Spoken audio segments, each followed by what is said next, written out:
ఏంటంటో సరే కానీ అయితే అయితే కొన్ని రోజులు చేయొద్దనుకున్నా కానీ చేయకపోతే మన వ్యూస్ కానీ మన కష్టం కానీ ఇన్ని రోజులు అప్పుడప్పుడు చేసిన విధానం కానీ అది బయటికి రాదు.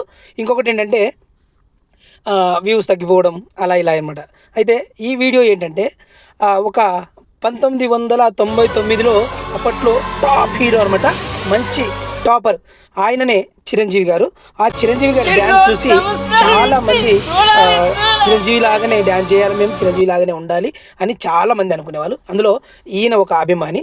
ఈ అభిమాని అసలు ఈ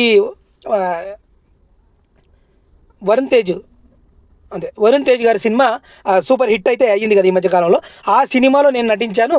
చిరంజీవి గారి ఫ్యామిలీ సినిమాలో నటించడం నా అదృష్టం అనేసి ఆయనను చూసి ఏడుస్తూ కాళ్ళ మీద పడి, అసలు అంత అభిమానము నేను ఇప్పటివరకు ఎవరిని చూడలేదు.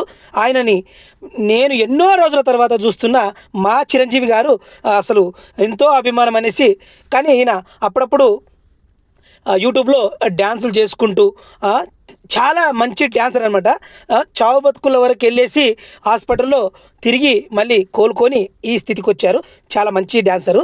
అయితే ఇది చిరంజీవి గారిని చూసి నేర్చుకున్న. చిరంజీవి గారి అంటే నాకు చాలా అభిమానం. అందుకనే చిరంజీవి గారిని కలవడం నాకు చాలా ఇష్టమని, చాలా సంతోషం, కలవడం మా అదృష్టమని అనడం జరిగింది. అందుకనే ఈ అభిమానం కోసమని నేను ఈ వీడియో చేయడం జరిగింది. ఓకే ఫ్రెండ్స్, చూడండి ఈ వీడియో ఎలా ఉంది, ఇంకొకటి నా కట్అవుట్ ఎలా ఉంది అనేది కూడా కామెంట్ చేయండి.